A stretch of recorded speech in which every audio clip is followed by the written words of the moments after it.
Well, hello, my fabulous friends. I hope you're doing well. Well, as you can see, I am traveling. I've got my travel tarot table happening here. Unfortunately, I have to turn the background sound off. I have to use on my microphone.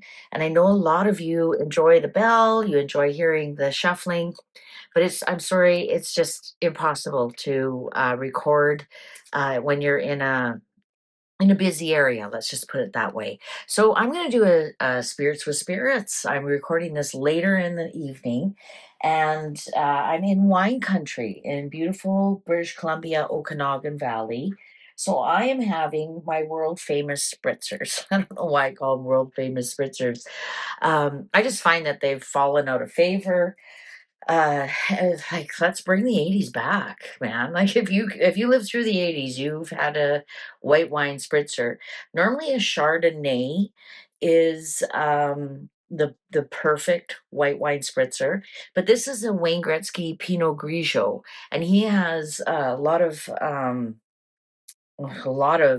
vineyards out here, and this is his Pinot Grigio from the Okanagan Valley. So cheers with my um, spritzer. All right. So a lot of you by now have heard about Prince William and Eugene. Eugene. I'm saying it like Eugenie.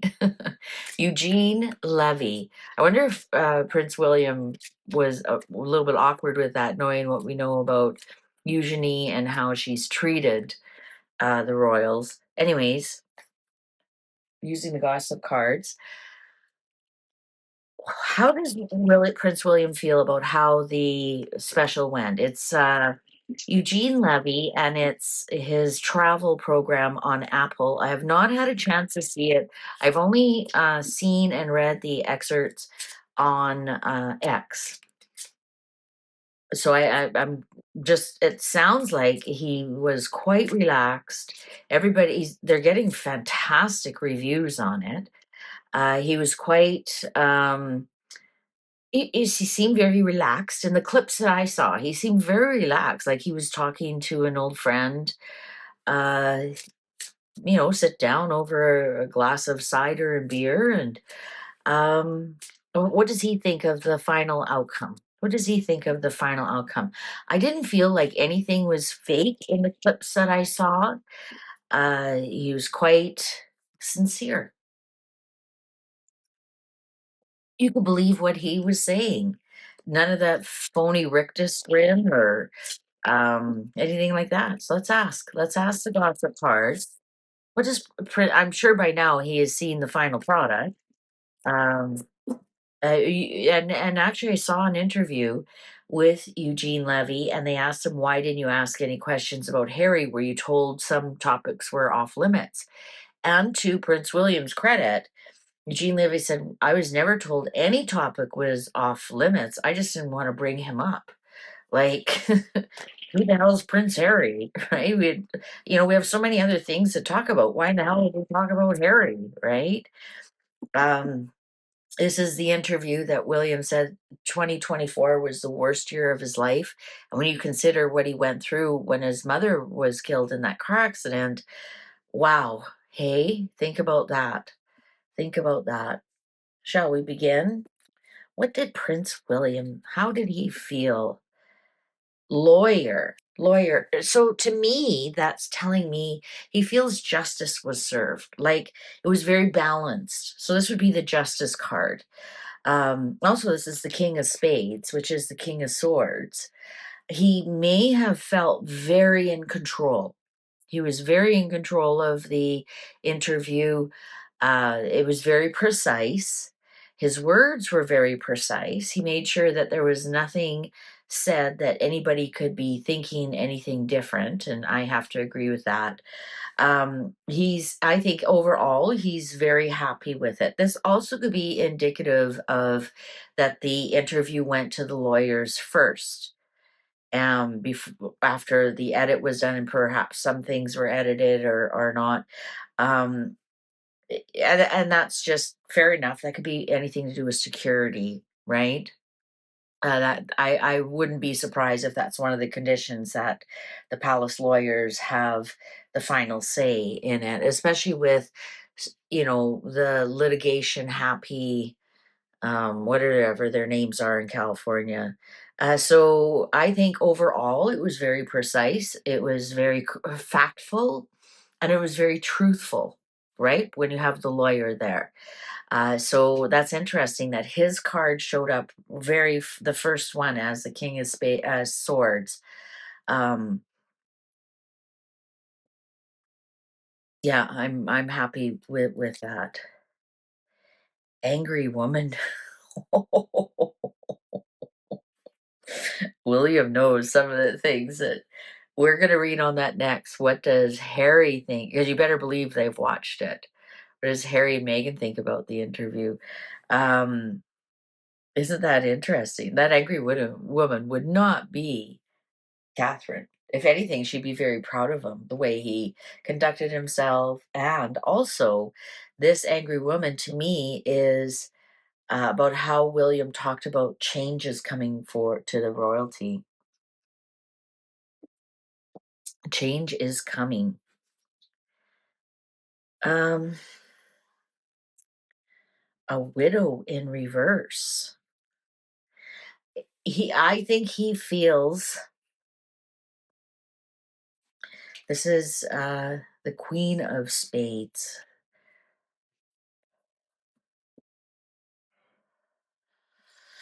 I think this is his grandmother. I think he felt like his grandmother was with him, and she mentioned her, a couple of times from the clips that I saw. When I get home, we have Apple TV at home. I'll be sure to watch it then. I just wanna know what his initial feelings are once he saw it. I think he was very happy to bring up his grandmother. A dark-haired woman, well, that would be Catherine. And the dark-haired woman is standing up, look at and it has some, um, books or contracts or whatnot there. I think he was happy how he represented Catherine, yet keeping her secrets, right? He didn't say what type of cancer she had. I'm not sure, like I said, I haven't watched it if he even said cancer. But I think with Catherine being in the middle here, I think Catherine had a big influence on him how this was gonna go down. Tenderness in reverse. Here's the children. He did talk about the children, and if there is any misstep, and I kind of cringed when I heard it, and I thought, well, he's being real, is how he talked about Charlotte and Louis fighting on the trampoline. He said, yeah, and they beat each other up.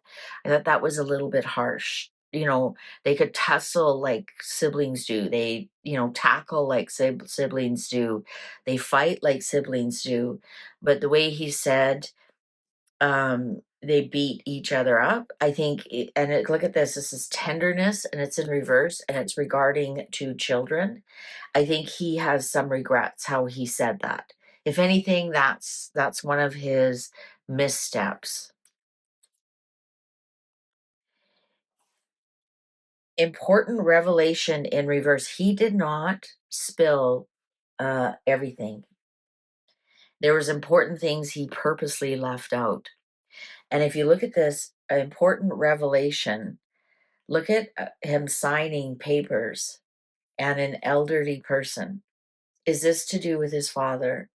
When he expects his father when to take over the kingship? He talked about a lot of things he's going to change once he becomes king, and it's in reverse. So there's important things that he definitely left out. So he was happy he didn't talk about that. We have four of diamonds there, and that's the four of coins. So he did keep some things close to his chest, and then other things like, oh, I'm going to change the monarchy, or I'm going to change, I want something that George is going to be proud of. Was he giving a subtle hint that he's not proud of the monarchy that he's going to take over? Right? Like Charles is going to be very proud of what Queen Elizabeth handed him, very well functioning royalty, except for the two nitwits and Andrew, I guess, versus what William's going to get. Was that a subtle hint at, Dad, you're going to be handing me this big situation. Can you please, clean up a few things? So there is something here. Definitely there is something here. Wow. A dark-haired man in reverse. Well, that would be Eugene Levy. And he's a very dark-haired man. He's got those cool little glasses and whatnot. Um, it's in reverse. Why is it in reverse, William? What went on here? So that is uh the the Jack of Spades. That doesn't make sense. It doesn't make sense because Eugene Levy is a lot older than William. Something about a dark-haired man. Now we know Harry's not a dark-haired man, and there is a fair-haired man in here. So that didn't show up. We'll ask for clarifiers on that. What's the underlying? There's Harry. There he is, the military man. In all my gossip cards, Harry's always the military man, and there he is. I just realized. Let me see if I can. The lighting in here is terrible. The sound, that's okay. We'll muddle through somehow, right? Um, let's get some clarifiers. Who's this angry woman? Who's this angry woman? Did he purposely say things to anger her, to dig at her? Who's this angry woman who throws things around in Montecito? Who is this one? Who's this angry woman? Clarify this, please. Who's this angry woman? And then we'll clarify who this man is. Hope. Hope. Now, this is the Queen of Diamonds, who is actually the Queen of Pentacles, who is our fair Catherine. Hope.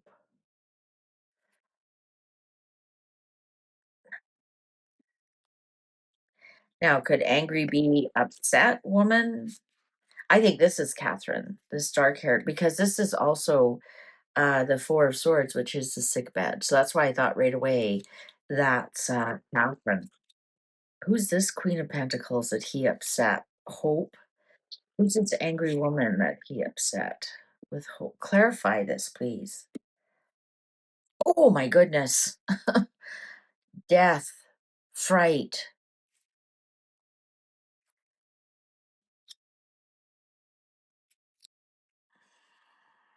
I need a sip of my drinky drink here.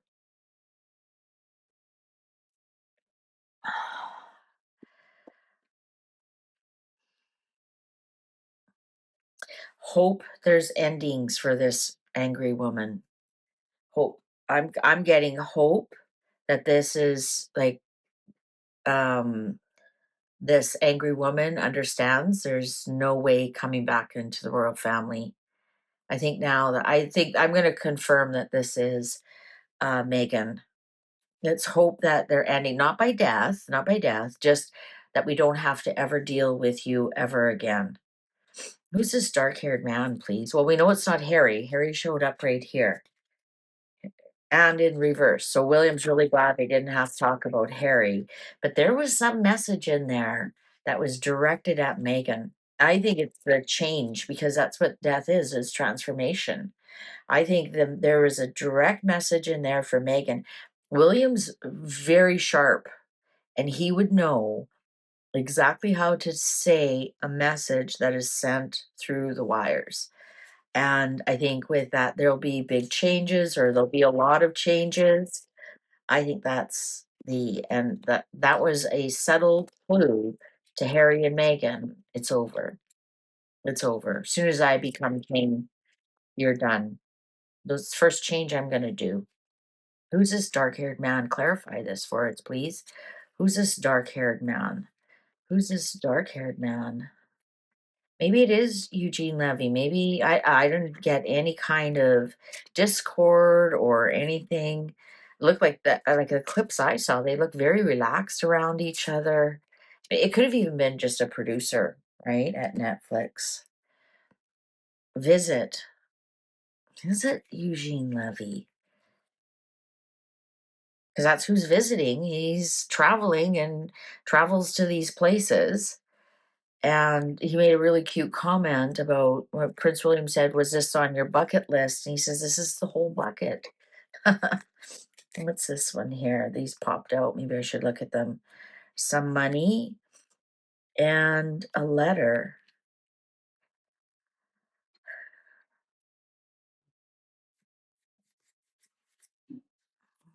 I don't think it's Eugene Levy. I think it is something to do with or it wasn't Netflix, sorry. Pardon me, Apple TV. Was he upset with that? Was he upset with he promised some money and they didn't give him no, he wouldn't care. I don't think he would have done it for money, and if they did give him money, I'm pretty sure he would be the type that he would be donating it somewhere. Let's see. Infiltism. Somebody was acting like a look at throwing chairs around. Infiltism. Acting like a child. This is Ten of Swords. Ruin.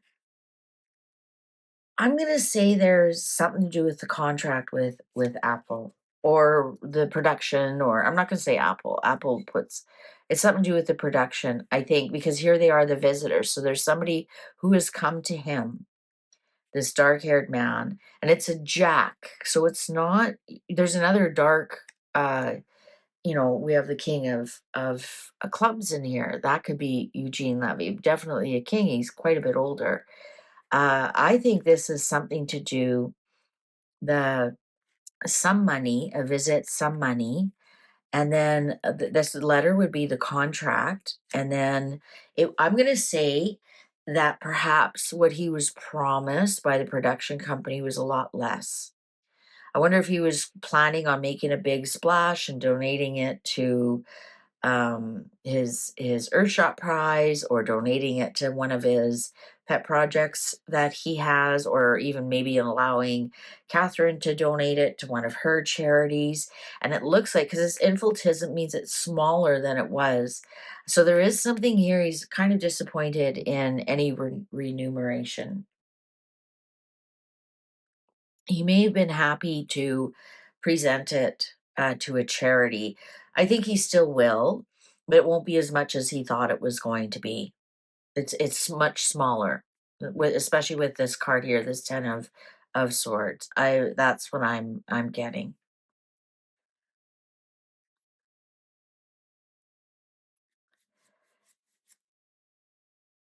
Yeah, I think overall, I think he was really happy with it. Catherine was happy with it. He was glad he could honor his grandmother. There are subtle digs. Let's see if we can clarify. What are the digs in to Megan? What are the digs to Megan? What are the digs to Megan? What are the digs to Megan?